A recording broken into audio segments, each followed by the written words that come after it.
할렐루야. 사랑하는 성도 여러분, 반갑습니다. 오늘 3월 10일 금요일입니다. 자, 오늘 말씀 마가복음 9장 30절에서 37절까지의 말씀 함께 나누겠습니다. 먼저 제가 봉독해 드리겠습니다.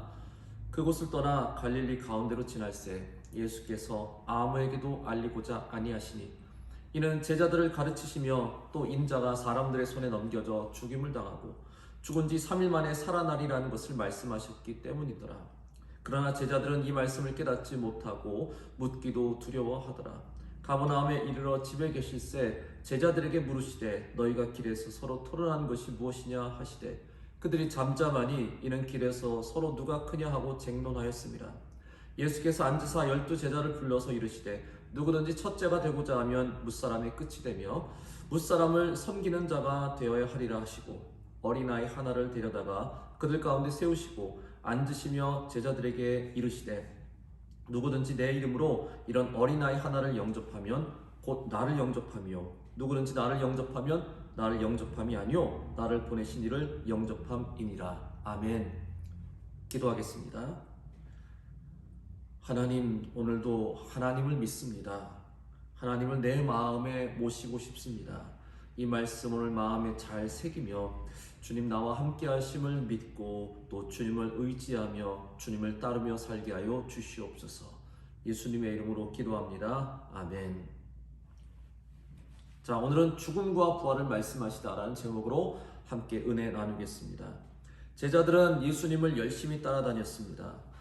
그러면서 많은 것을 보고 또 경험했습니다. 또 예수님의 제자로서 능력과 권세도 받았습니다. 그럼에도 제자들은 아직도 예수님의 말씀, 예수님의 마음을 온전히 이해하지 못하는 것이 많았습니다. 자, 제자들이 바라는 어떤 메시아상이 있었기 때문이죠. 아마 제자들뿐만 아니라 거의 모든 그 당시 유대인들은 이 나라, 이 민족을 구원하러 메시아가 오실 텐데 그분은 바로 이런 분이라는 어떤 그런 선입견이 굉장히 강했을 것입니다. 그들은 어떤 메시아를 소망했습니까? 조국 이스라엘을 로마의 압제에서 해방시킬 수 있는 다윗과 같은 힘이 있는 사람이 오기를 바랬습니다. 또한 많은 백성들의 지지에 힘입어서 어떤 큰 혁명을 일으켜서 부패한 헤롯 왕가와 지도자들을 몰아내고 다윗 시대처럼 정의와 공평으로 나라를 다스리며 나라를 세계 1등 강국으로 세워놓을 수 있는 정말 모든 백성들에게 존경과 신임을 받을 수 있는 왕 같은 구원자를 원했습니다. 그리고 지금까지 예수님을 따르면서 그때 기대하고 바라던 그런 메시아가 어쩌면 예수님이 맞다라는 생각이 점점 더 들기 시작했을 겁니다. 놀라운 기적들과 또 능력을 체험했기 때문이죠. 누가복음 9장 43절 보시면 사람들이 다 하나님의 위엄에 놀라니라. 그들이 다 그 행하시는 모든 일을 놀랍게 여길세. 예수님이 행하시는 일을 하나님의 위엄으로 그들이 보았을 정도로 참 놀랐다는 겁니다. 처음에는 제자들이 예수님 따를 때도 그렇게 큰 기대와 확신이 들지 않다가도 점점점 예수님이 행하시는 일들을 보면서 이분이 정말 구세주시구나 라는 확신이 들었겠죠. 변화산에서 예수님이 변무하시는 모습, 그리고 또 모세와 엘리야와 또 대동하시는 모습, 또 하늘에서 또 하나님이 직접 목소리로 이는 내 사랑하는 아들이라라고 또 말씀하시는 것도, 또 얼마 전에 아주 강력한 귀신을 또 내쫓으시는 예수님의 권능에 이제는 어느 정도 예수님이 정말 우리가 기대하던 그 구세주 메시아실 거라는 확신이 제자들 마음에 자리 잡았을 겁니다. 그런 상황에서 31절에 예수님께서 자신이 사람들의 손에 넘겨져 죽임을 당하고 또 죽은 지 3일 만에 살아나리라라는 고백을 하실 때 그 말씀을 그대로 다 믿는 제자들은 아마 아무도 없었겠죠. 아니, 예수님이 사람들 손에 넘겨져 죽으신다니 말도 안 돼. 예수님은 오히려 사람들에게 칭송을, 영광을 또 섬김을 받으셔야 될 분이야 이제 앞으로. 이것도 무슨 또 비유 같은 말씀 아닐까? 뭔가 우리가 잘 깨닫지 못하는 다른 어떤 숨겨진 어떤 뜻이 있는 거 아니야? 괜히 또 우리를 알쏭달쏭하게 만드시는 거 아닐까?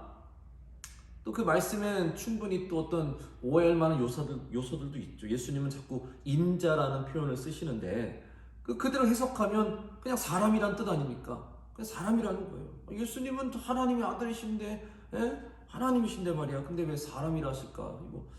이게 성경 다니엘서에 보면은 거기서 인자와 같은 이가 하늘 구름을 타고 오며 모든 자들이 그를 섬기리라 이런 그런 예언이 있습니다. 그래서 그 인자, 사실 장차 오실 메시아라는 그런 뜻을 갖고 있죠. 예수님은 그 인자라는 표현, 다니엘서에서 사용된 그 인자라는 표현을 사용하시면서 그러니까 암묵적으로 자신이 바로 구약에서 예언한 바로 메시아다라는 것을 말씀하시는 건데, 근데 제자들은 어쩌면은 그 인자가 아마 예수님 다른 사람을 이야기하시는 거 아닐까? 예수님은 사람이 아니시고 신이신데 인자라 그러니까 다른 사람 이야기하는 건가 보다, 아마 그런 오해도 했을 겁니다.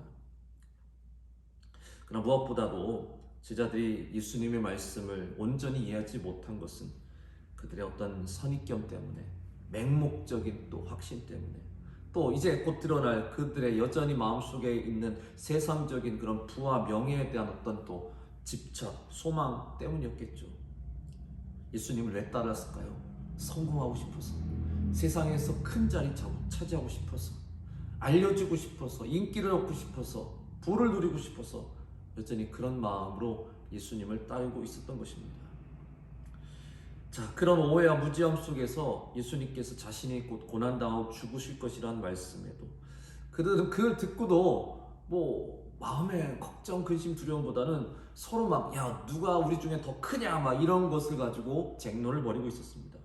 이봐 내가 더 커, 내가 제일 높아, 아니 나 베드로 아니야? 예수님이 가장 아끼고 사랑하는 제자란 말이야. 내가 가장 높지 왜? 무슨 소리? 내가 말이야 귀신을 가장 많이 쫓아냈어. 내가 첫째야. 내가 제일 높아야지.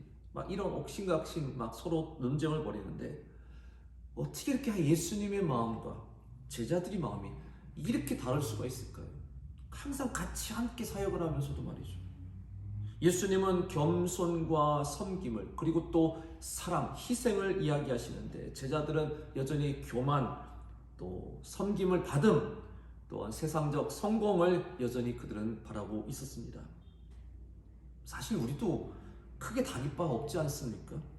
예수님을 믿고 따른다면서도 우리 마음엔 여전히 세상적인 성공을 원하고, 남보다 더 높아지길 원하고, 섬기는 것보다 섬김을 받기를 원하는 마음이 우리 안에 없다고 할 수는 없죠.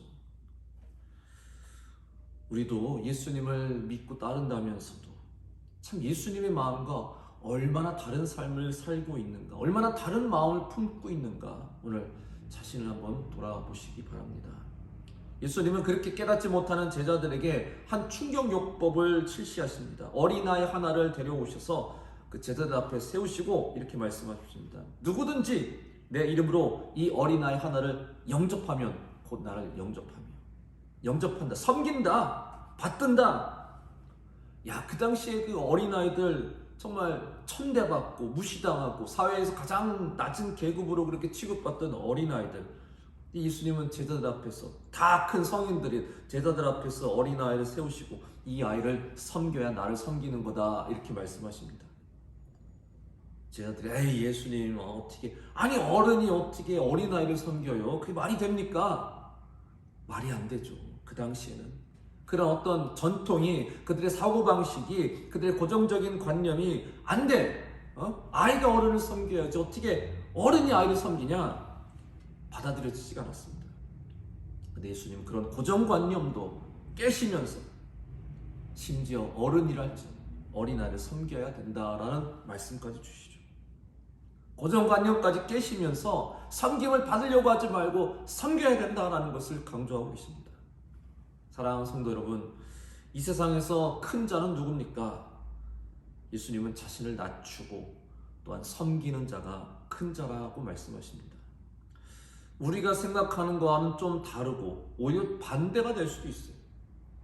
우리는 첫째가 되고 싶은데, 더 높아지길 원하는데, 근데 예수님은 너희가 첫째가 되고자 하면 하늘에선 나중이 될 것이고, 너희가 나중이 되려고 하면 하늘에선 첫째가 될 것이다, 이런 또 말씀을 주시죠. 그러니까 한마디로 그렇게 이 세상에서 첫째가 되고 싶니? 그렇게 높아지고 싶니? 그 마음 버려라. 버려. 그런 말씀을 하시죠.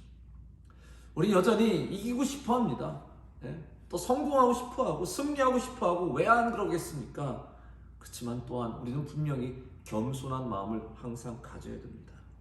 우리가 성공하고 이기고 승리하는 것도 결국 내가 더 잘 섬기기 위한 그런 어떤 방법이 되었지, 섬기려는 마음으로 우리가 해서는 안 된다는 것이죠.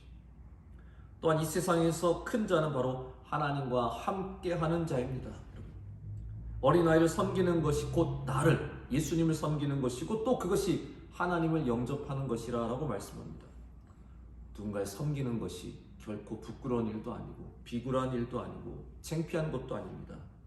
하나님이 얼마나 기뻐하시는지, 세상에 섬기는 자를, 겸손한 자를 하나님 기뻐하시고 그와 함께 하실 것입니다.